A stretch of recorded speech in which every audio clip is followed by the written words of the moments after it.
Right, breaking చూస్తున్నాం. గడిచిన 10 ఏళ్లు సింగరేణిలో దోపిడీ జరిగిందని కేంద్ర మంత్రి కిషన్ రెడ్డి అన్నారు. కాంగ్రెస్ పాలనలోనూ అదే దోపిడీ జరుగుతుందన్నారు. రాష్ట్ర అభివృద్ధిలో సింగరేణి కీలక పాత్ర పోషించిందని, సింగరేణిలో ఖర్చు తగ్గించేందుకు గతంలో ఒక కమిటీని వేశామని తెలిపారు. బీఆర్ఎస్ సింగరేణిలో ఆర్థిక విధ్వంసం సృష్టించిందని ఆరోపించారు.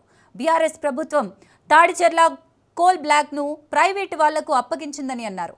నైనీ కోల్ బ్లాక్ టెండర్లను కూడా బీఆర్ఎస్ రద్దు చేసిందన్నారు. నైనీ కోల్ బ్లాక్లో ఇప్పటి వరకు 17 కంపెనీలు ఫీల్డ్ విజిట్ చేశాయని తెలిపారు.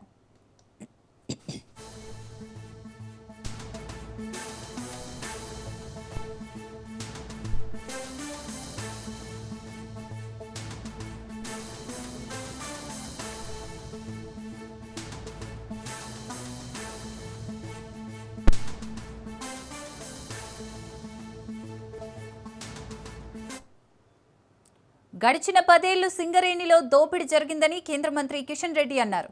కాంగ్రెస్ పాలనలోనూ ఇదే దోపిడీ జరుగుతుందన్నారు. రాష్ట్ర అభివృద్ధిలో సింగరేణి కీలక పాత్ర పోషించిందని, సింగరేణిలో ఖర్చు తగ్గించేందుకు గతంలో ఒక కమిటీ వేశామని తెలిపారు. బీఆర్ఎస్ సింగరేణిలో ఆర్థిక విధ్వంసం సృష్టించిందని ఆరోపించారు. బీఆర్ఎస్ ప్రభుత్వం తాడిచెర్ల కోల్ బ్లాక్ను ప్రైవేటు వాళ్లకు అప్పగించిందని అన్నారు. నైనీ కోల్ బ్లాక్ టెండర్లను కూడా బీఆర్ఎస్ రద్దు చేసిందన్నారు. నైనీ కోల్ బ్లాక్లో ఇప్పటి వరకు 17 కంపెనీలు ఫీల్డ్ విజిట్ చేశాయని తెలిపారు.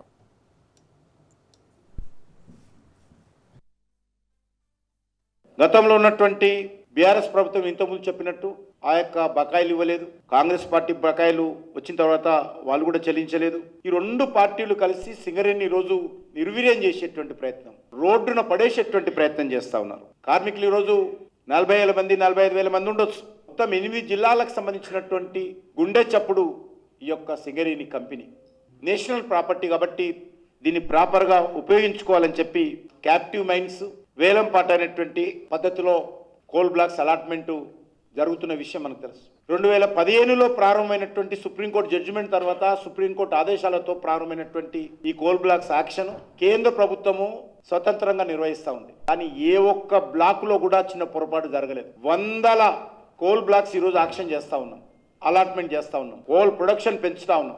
ఈరోజు కోల్ ప్రొడక్షన్ ఎంత ఉందంటే గతంలో 7 రోజులకు 8 రోజులకు కావాల్సినటువంటి కోలు దేశంలో స్టాక్ ఉండేది. ఈరోజు 25 రోజులకు కావాల్సినటువంటి స్టాక్ ఇటీవల పెరిగింది. 1 బిలియన్ టన్ రికార్డు స్థాయిలో 2025లో నరేంద్ర మోడీ గారి నాయకత్వంలో ఈరోజు దేశంలో కోల్ ప్రొడక్షన్ జరుగుతోంది. బొగ్గు కుంభకోణం జరిగేది, బొగ్గు కొరత ఉండేది. ఆ రకంగా థర్మల్ ప్లాంట్లకు 40-50% కంటే ఎక్కువ కోలు సరఫరా అయ్యేది కాదు. దాని కారణంగా దేశంలో విపరీతమైనటువంటి విద్యుత్ కొరత ఉండేది. ఒక టన్ మీద మీరు ఎంత ఖర్చు పెడతా ఉన్నారు, ఒక టన్ మీద వాళ్ళు ఎంత ఖర్చు పెడతా ఉన్నారు, మార్కెట్లో వాళ్ళ బొగ్గు ఎంత అవైలబిలిటీ ఉంది, మీ బొగ్గు ఎంత ఖర్చు పెరుగుతుంది, ఇవన్నీ కూడా చాలా వివరంగా నేను బోర్డ్ ఆఫ్ డైరెక్టర్స్ మీటింగ్లో సింగరేణి సిఎండి మన తెలంగాణ ప్రభుత్వానికి సంబంధించినటువంటి సెక్రటరీ ఎనర్జీ సమక్షంలో అన్ని వివరాలు లిఖితపూర్వకమైనటువంటి నివేదిక నేను ఇచ్చాను. అందుకే ఇప్పుడు కూడా నేను కోరుతా ఉన్నాను, మా ఇంట్రెస్ట్ అంతా కూడా సింగరేణి భవిష్యత్తును రక్షించుకోవాలనే ఇంట్రెస్ట్ తోటే నేను ఈ విషయాలను మాట్లాడుతున్నాను తప్ప ఎవరి మీద బురద చల్లాలనో మిగతా వాళ్ళ లేక బట్టగాల్సి ముఖం మీద వేయాలనో నా ఉద్దేశం కాదు.